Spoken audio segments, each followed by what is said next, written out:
Welcome to the 1000 Nights and 1 Night. Now, when it was the 722nd night, she resumed, It hath reached me, O auspicious king, that Ardashir, the king's son, said to the old woman, Allah upon thee, O my mother, take pity on my strangerhood, and the streaming of my tears. Replied she, By Allah, O my son, thy words rend my heart, but my hand hath no cunning wherewith to help thee.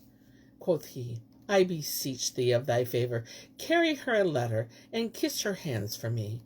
So she had compassion on him, and said, Write what thou wilt, and I will bear it to her. When he heard this, he was ready to fly for joy, and call for ink case and paper, and he wrote these couplets.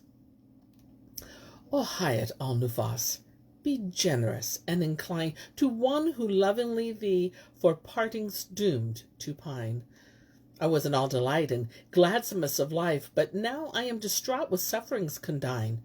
To wakefulness I cling through longsome nights, and with me sorrow chats through each sad eve of mine. Pity a lover's sad, a sore afflicted wretch, whose eyelids ever ulcered are with tearful brine. And when the morning comes at last, the real morn, he finds him drunken and distraught with passion's wine. Then he folded the scroll, and kissing it, gave it to the old woman, after which he put his hand to a chest, and took out a second purse, containing 100 dinars, which he presented to her, saying, Divide this among the slave girls. She refused it, and cried, By Allah, O my son, I am not with thee for aught of this. However, he thanked her, and answered, There is no help but thou accept it. So she took it, and kissing his hands, returned home. And going into the princess cried, O my lady, I have brought thee somewhat the like whereof is not with the people of our city, and it cometh from a handsome young man, than whom there is not goodlier on earth's face. She asked, O my nurse, and whence cometh the youth? And the old woman answered, From the part of Hind, and he hath given me this dress of gold brocade, embroidered with pearls and gems, and worth the kingdom of Khosrow and Caesar. Thereupon she opened the dress, and the whole palace was illuminated by its brightness, because of the beauty of its fashion, and the wealth of unions and jewels wherewith it was broidered, and all who were present marvelled at it. The princess examined it, and judged it to be worth no less than a whole year's revenue of her father's kingdom, said to the old woman, O my nurse, cometh this dress from him or from another? Replied she, From him. And Hayat Al-Nufus asked, Is this trader of our town or a stranger? The old woman said, He is a foreigner, O my lady, newly come hither, and by Allah he hath servants and slaves, and he is a fair of face, symmetrical of form, well-mannered, open-handed, and open-hearted. Never saw I goodlier than he, save thyself. The king's daughter rejoined, Indeed, this is an extraordinary thing that a dress like this, which money cannot buy, should be in the hands of a merchant. What price did he set on it, O my nurse? Quoth she, By Allah, he would set no price on it, but gave me back the money thou sentest by me, and swore that he would take naught thereof, saying, 'Tis a gift from me to the king's daughter, for it beseemeth none but her, and if she will not accept it, I will make thee a present of it. Cried the princess, By Allah, this is indeed marvellous generosity and wondrous munificence. But I fear the issue of his affair, lest haply he be brought to necessity. Why dost thou not ask him, O my nurse, if he had any desire that we might fulfill it to him? The nurse replied, O my lady, I did ask him, and he said to me, I have indeed a desire, but he would not tell me what it was. I have a letter he gave to me. He said, Carry this to the princess. So Hayat Al-Nufus took the letter and opened it and read it to the end, whereupon she was sore chafed and lost temper, and changing color for anger, she cried out to the old woman, saying, Woe to thee, O nurse! What is the name of this dog who does write this language to a king's daughter? What affinity is there between me and this hound, that he should address me thus? by Almighty Allah, Lord of the well Zemzem, and all of the Hatim wall. But I that fear the Omnipotent, the Most High, I would send and bind the curse hands behind him, and slit his nostrils, and shear off his nose and ears, after by way of example, crucify him on the gate of the bazaar, wherein is his booth. When the old woman heard these words, she waxed yellow, her side muscles quivered, and her tongue clave to her mouth. But she hardened her heart and said, Softly, O my lady, what is there in this letter to trouble thee thus? Is it not but a memorial containing his complaint to thee of poverty or oppression, from which he hopeth to be relieved by thy favour? Replied she, No, by Allah, O my nurse, 'tis not of this, but verses and shameful words. However, O my nurse, this dog must be in one of three cases. Either he is jinn mad and hath no wit, or he seeketh his own slaughter, or else he is assisted to his wish of me by some one of exceeding puissance and a mighty sultan. Or hath he heard that I am one of the baggages of the city, who lie at night or two with whosoever seeketh them, and that he writeth me in modest verses to debauch my reason by talking of such matters? Rejoined the old woman, By Allah, O my lady, thou sayest sooth, but reck not thou of yonder ignorant hound, for thou art seated in thy lofty, firm-builded, and unapproachable palace, to which the very birds cannot soar, neither the wind pass over it. And as for him, he is clean distraught. Wherefore, do thou write him a letter, and chide him angrily, and spare him no manner of reproach, but threaten him, and dreadful threats, and menace him with death, and say to him, Whence hast thou knowledge of me, that thou durst write me, O dog of a merchant, O thou who trudgest far and wide all thy days, and wilds and wolds, for the sake of gaining a dirham or a dinar? By Allah, except thou awake from thy sleep, and put up thy intoxication, I will assuredly crucify thee on the gate of the market street, wherein is thy shop. Quoth the princess, I fear lest he presume if I write to him. And quoth the nurse, And pray, what is he, and what is his rank, that he should presume to us? Indeed, we write him, but to the intent that his presumption may be cut off, and his fear magnified. And she ceased not craftily to persuade her, till she called for an ink-case and paper, and wrote him these couplets. O thou who claimest to be prey of love and ecstasy, thou who passion spendest nights in grief and saddest gree, say, dost thou, haughty one, desire enjoyment of the moon? Did man e'er sue the moon for grace, whate'er his lunacy? I verily will counsel thee with reed the best to hear. Cut short this course ere come thou nigh sore risk, nay, death to dree. If thou to this request return, surely on thee shall fall sore punishment for vile offence, a grievous penalty. Be reasonable then, by wise, hark back unto thy wits. Behold, in very truth I speak with best advice to thee, by who did all things that be create from nothingness, who dressed the face of heaven with stars in brightest radiancy. If in the like of this thy speech thou dare to sin again, I'll surely have thee crucified upon a trunk of a tree. Then she rolled up the letter and gave it to the old woman, who took it, repairing to Ardashir's shop, delivered it to him. And Shahrazad perceived the dawn of the day, and ceased saying her permitted say. Now, when it was the 723rd night, she said, It hath reached me, O auspicious king, that when the old woman took the letter from Hayat Al-Nufus, she fared forth till she found the youth who was sitting in his shop, and gave it to him, saying, Read thine answer, and know that when she perused thy paper, she was wroth with exceeding wrath. But I soothed her, and I spake her fair, till she consented to write to thee a reply.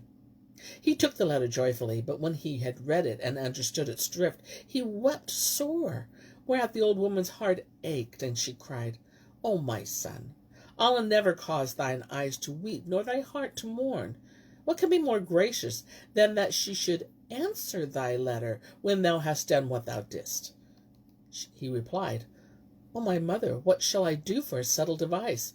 Behold, she writeth to me, threatening me with death and crucifixion, and forbidding me from writing to her. And I, by Allah, see my death to be better than my life. But I beg thee of thy grace to carry her another letter for me. She said, Write, and I warrant I'll bring thee an answer. By Allah, I will assuredly venture my life to win for thee thy wish, though I die to pleasure thee. He thanked her, and kissing her hands, wrote these verses. Do you threaten me with death for my loving you so well, when death to me were rest, and all dying is by fate? A man's death is but a boon when so longsome to him grows his life, and rejects he lives in the lonest state. Then visit ye a lover with hath ne'er a soul to aid, for on pious work of men heaven's blessings shall await. But an ye be resolved on this deed, then up and on, I'm in bonds to you, a bondsman confined within your gate. What path have I whose patience without you is no more? How is this, when a lover's heart in stress of love is strait? O my lady, show me ruth, who by passion am misused, for all who love the noble stand for evermore excused. He then folded the scroll and gave it to the old woman, together with 2 purses of 200 dinars, which she would have refused, but he conjured her by oath to accept of them. So she took them both and said, Needs must I bring thee to thy desire, despite the noses of thy foes. Then she repaired to the palace and gave the letter to Hayat Al-Nufus, who said, What is this, O my nurse? Here we are in a correspondence, and thou coming and going. Indeed, I fear lest the matter get wind, and we be disgraced. Rejoined the old woman, How so, O my lady? Who dare speak such word?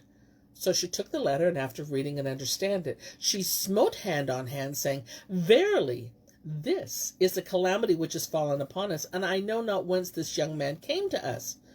Quoth the old woman, O my lady, Allah upon thee, write him another letter, but be more rough with him this time, and say to him, An thou write me another word after this, I will have thy head struck off. Quoth the princess, O my nurse, I am assured that the matter will not end on such wise. 'Twere better to break off this exchange of letters, and except the puppy take warnings by my previous threats, I will strike off his head. The old woman said, Then write him a letter, and give him to know this condition. So Hayat Al-Nufus called for pen case and paper, and wrote these couplets.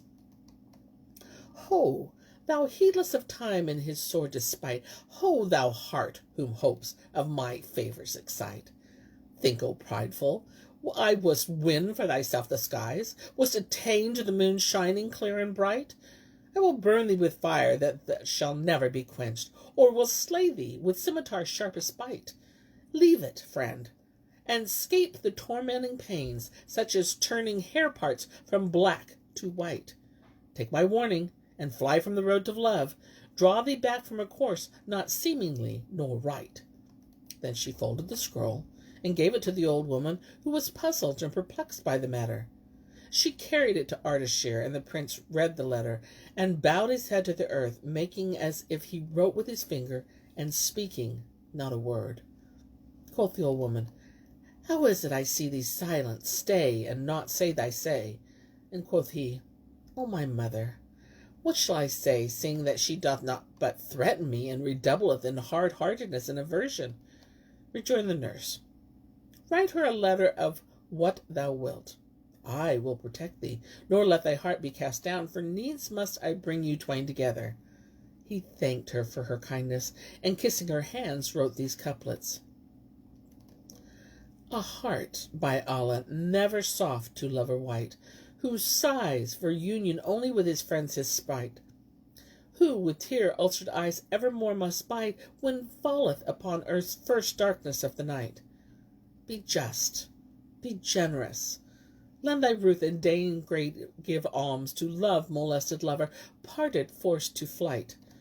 He spends the length of lonesome night without a doze, fire-brent and drent in tear-fled flowing infinite. Ah, cut not off the longing of my fondest heart, now disappointed, wasted, fluttering for its blight. Then he folded the scroll, and gave it to the old woman, together with 300 dinars, saying, This is for the washing of thy hands.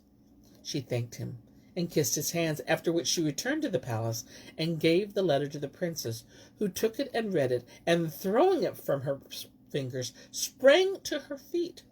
Then she walked, shod as she was with patents of gold, set with pearls and jewels, till she came to her sire's palace, whilst the vein of anger started out between her eyes, and none dared ask her of her case. When she reached the palace, she inquired for the king, and the slave girls and the concubines replied to her, "Oh, my lady, he is gone forth a-hunting and sporting." So she returned as she were a rending lioness, and bespake none for the space of 3 hours, when her brow cleared and her wrath cooled. As soon as the old woman saw that her irk and anger were past, she went up to her, and kissing ground between her hands, asked her, "O my lady, whither went those noble steps?" The princess answered, "To the palace of the king, my sire." "And could no one do thine errand?" inquired the nurse.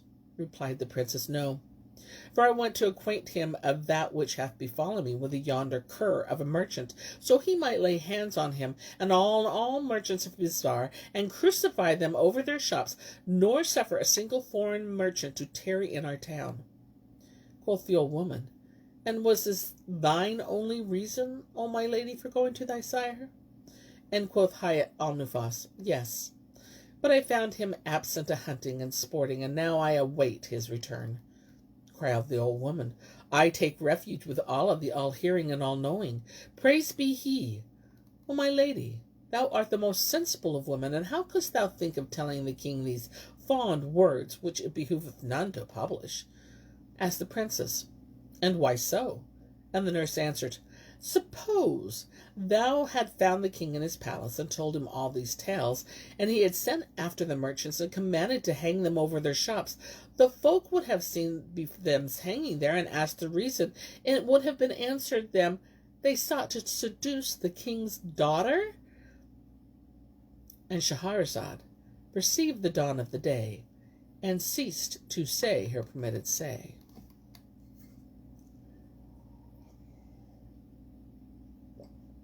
Now, when it was the 724th night, she continued, "It hath reached me, O auspicious king, that the old woman said to the princess, Suppose thou had told this to the king, and he had ordered the merchants to be hanged, would not folk have seen them, and have asked the cause of the execution?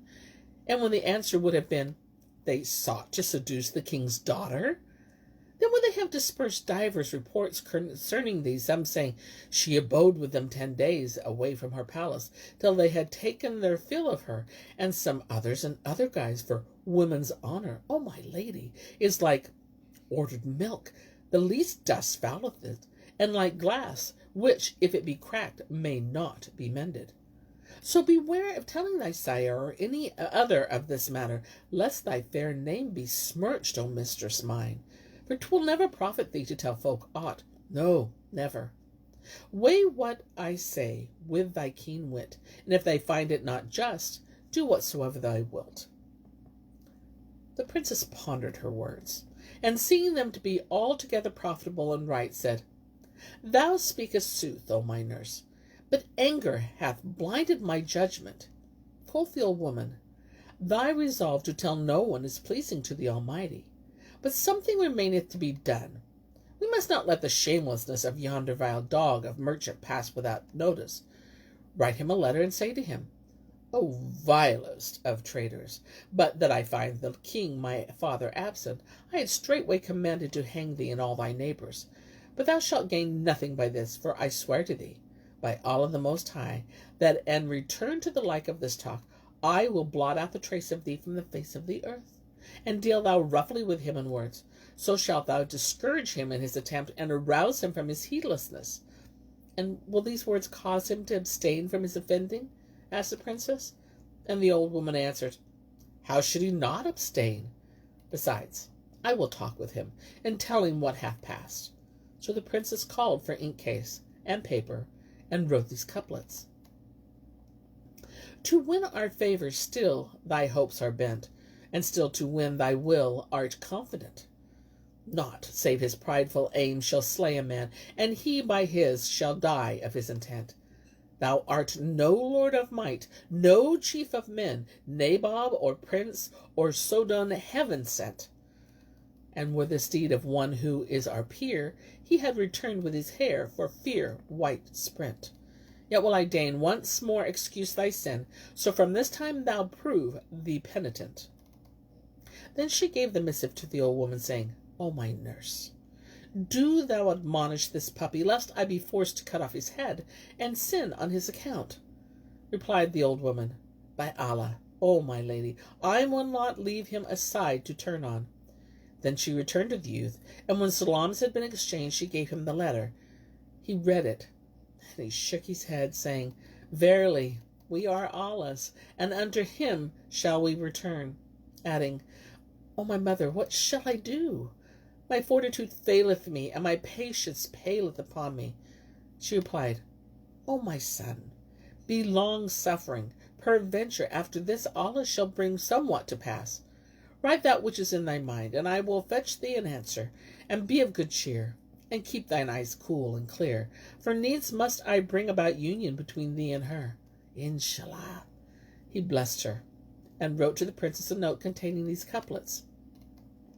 Since none will lend my love a helping hand, and by passion's bale in death low lain, I bear a flaming fire within my heart by day and night, nor place of rest attain. How cease to hope in thee my wishes term, or with my longings to be glad and fain? The Lord of highmost heaven to grant my prayer, pray I, whom love of lady fair hath slain, and as I'm clean o'erthrown by love and fear, to grant me speedy union, deign, oh, deign. Then he folded the scroll and gave it to the old woman, bringing out at the same time a purse of 400 dinars. She took the whole, and returning to the palace, sought the princess to whom she gave the letter, but the king's daughter refused to take it, cried, What is this? Replied the old woman, O my lady, this is only the answer to the letter thou sentest to that merchant dog. Quoth Hayat Al-Nufus, Didst thou forbid him as I told thee? And quoth she, Yes, and this is his reply. So the princess took the letter and read it to the end. Then she turned to the old woman and exclaimed, Where is the result of thy promise? O my lady, saith he not in this letter that he repenteth, and will not again offend, excusing himself for the past? Not so, by Allah. On the contrary, he increaseth. O my lady, write him a letter, and thou shalt presently see what I will do with him. There needeth not a letter nor answer. I must have a letter, that I may rebuke him roughly and cut off his hopes. Thou canst do without a letter. I cannot do it without the letter. So Hayat Al-Nufus called for pencase and paper, and wrote these verses. Long have I chid thee, but my chiding hindereth thee not. How often would my verse with writ o' hand ensnare thee, Then keep thy passion hidden deep, and ever unrevealed. And if thou dare gainsay me, earth shall no more bear thee, And if despite my warnings thou dost do such words return, death's messenger shall go his rounds, and dead declare thee. Soon shall the wold's fierce chilling blast o'erblow that course o' thine, and birds o' wild with ravening bills and beaks shall tear thee, Return to the righteous course, perchance the same will profit thee. If bent on wilful aims and lewd I fain forswear thee, When she had made an end of her writing this, she cast the writ from her hand in wrath, and the old woman picked it up and went with it to Ardashir. When he read it to the last, he knew that she had not softened to him, but only redoubled in rage against him, that he would never win to meet her. So he bethought himself to write her an answer, invoking Allah's help against thee. Therefore he indited these couplets. O Lord, by the 5 sheikhs, I pray deliver me from love which gars me bear much grief and misery. Thou knowest what I bear for passion, fiery flame, what stress of sickness for thy merciless maid I dree. She hath no pity on the pangs to me decreed. How long and weakly white shall last her tyranny? I am distraught for her with passing agonies, and find no friend or folk to hear my plaint and plea. How long, when night hath drooped her pinions over the world, shall I lament in public as in privacy? For love of you I cannot find forgetfulness. and how forget when patience taketh wings to flee? O thou wild parting bird, say, is she safe and sure from shift and change of the times and the world's cruelty? Then he folded the scroll and gave it to the old woman, and adding a purse of 500 dinars, and she took it and carried it to the princess, who read it to the end and learned its purport. Then casting it from her hand, she cried, Tell me, O wicked old woman, the cause of all that hath befallen me from thee, and from thy cunning and thy advocacy of him, so that thou hast made me write letter after letter, and thou ceasest not to carry messages going and coming between us twain, till thou hast brought about a correspondence and a connection. Thou leavest not to say, I will ensure thee against his mischief, and cut off from thee his speech, and thou speakest not thus, save only to the intent that I may continue to write thee letters, and thou to fetch and carry between us, evening and morning, till thou ruin my repute. Woe to thee! Ho, eunuchs, seize her. Then Hayat Al-Nufus commanded them to beat her, and they lashed her till her whole body flowed with blood, and she fainted away. Whereupon the king's daughter caused her slave woman to drag her forth by her feet, and cast her without the palace, and bade one of them stand by her head till she recovered, and say to her, The princess has sworn an oath that thou shalt never return to and re-enter this palace, and she hath commanded to slay thee without mercy, and thou dare return hither. So when they came to herself, the damsel told her what the king's daughter said, and she answered, Hearkening and obedience. Presently the slave girls fetched a basket and a porter, whom they caused carry her to her own house, and they sent after her a physician, bidding him tend her assiduously till she recovered. He did what he was told to do, and as soon as she was whole, she mounted and rode to the shop of Ardashir, who was sore concerned for her absence, and was longing for news of her. As soon as he saw her, he sprang up, and coming to meet her, saluted her. Then he noticed that she was weak and ailing. So he questioned her of her case, and she told him all that had befallen her from her nursling. When he heard this, he found it grievous, and smote hand upon hand, saying, By Allah, O mother, this hath betided thee straight into my heart. But what, O mother, is the reason of the princess's hatred to men?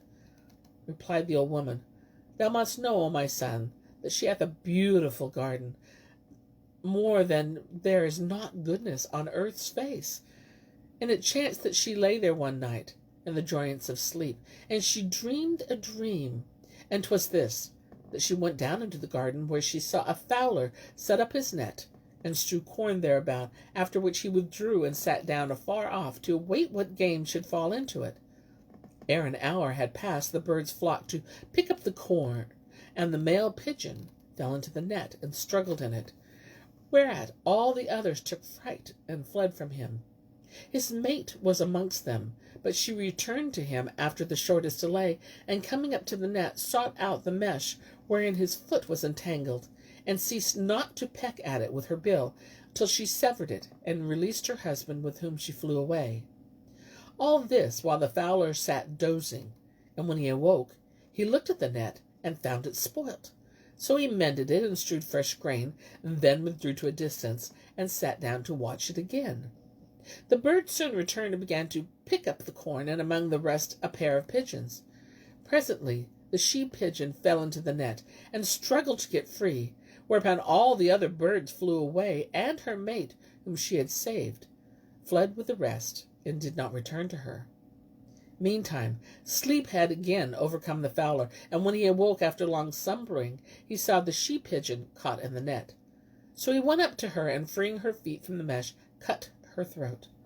The princess, startled by the dream, awoke troubled, and said, Thus do men with women, for women have pity on men, and throw away their lives for them when they are in difficulties. But if the Lord decree against a woman, and she fall into calamity, her mate deserteth her, and rescue her not, and waste is that which she did with him in kindness. Allah curse her, who putteth her trust in men, for they ill requite the fair offices which women do them. And from that day she conceived an hatred to men. Said the king's son, O my mother, does she never go out unto the highways? And the old woman replied, Nay, O my son, but I will tell thee somewhat wherein, Allah willing, there shall be profit for thee. She hath a garden, which is of the goodliest pleasaunce of the age, and every year, at the time of the ripening of the fruits, she goes thither, and taking her pleasure therein only one day, nor lieth the night but in her pavilion. She entereth the garden by the private wicket of the palace which leadeth thereto, and thou must know that it wanteth now but a month to the time of her going forth.